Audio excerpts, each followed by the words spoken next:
Well, hello everybody. Today is Friday, February 22nd, 2019, and this is our People Issues class. And what we did today, as always, I want to let you know that if you're in a class and you send me an email in advance of something that you're facing related to the class, then I'll work the class around that. But if I don't get anything from anybody, then I may just find out who's on the phone and ask on the phone what issues are coming up for you. So today, the issue that came up for us is, what if you're really holding a grudge or a lot of anger against someone who did something that really hurt or upset you, but it was years ago and they're probably oblivious that they did it.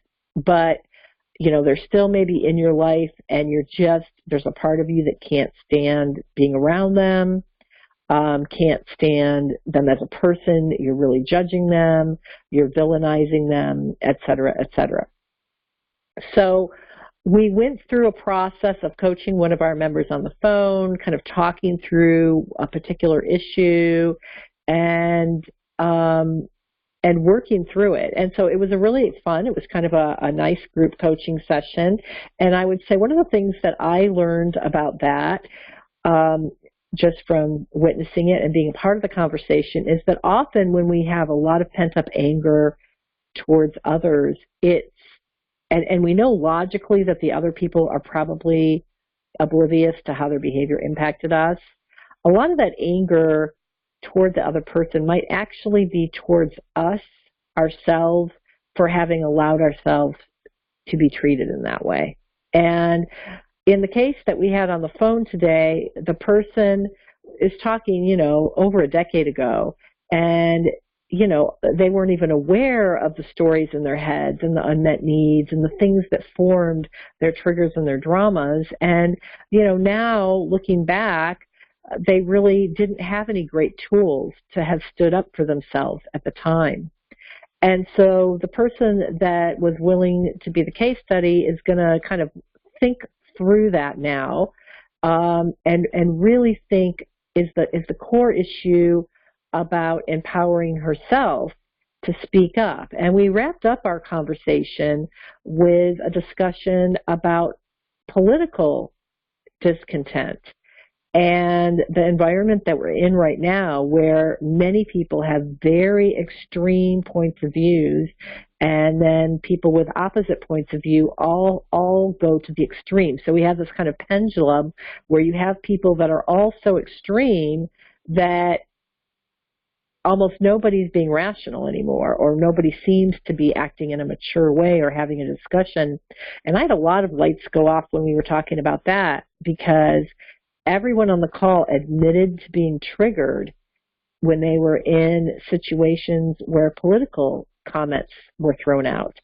And so I thought that was really interesting, because just like we need to create a safe space and really appreciate different perspectives in our small conversations or in our organizations in order to make great decisions and get good results, we have to do that as a country.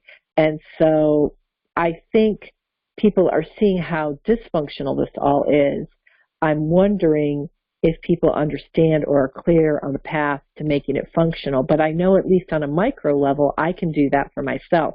So we all left the call with some personal commitments as to how we were going to be in various different situations. And everyone was different. Some people said, I'm still too triggered, so I'm just not going to create a big fuss when someone expresses an opinion that's different from mine. I'm just going to kind of let it go.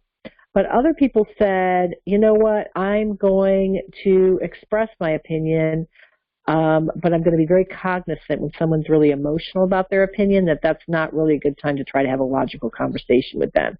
And we went on in that vein. It was a really interesting conversation. This is the best I can do to summarize it. So I'll just have to say that next month you'll have to come on the conversation live so that you can participate in creating it.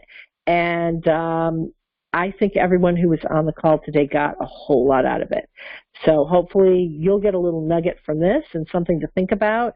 And if this fires off any of your own little questions and you want to communicate, feel free to send me an email ask me some questions about the class. If you have your own people issue that you want to ask me about, use that Wednesday night reflection to send me to send me an email, and I'd be happy to dialogue with you. Bye-bye, everyone. Have a great weekend.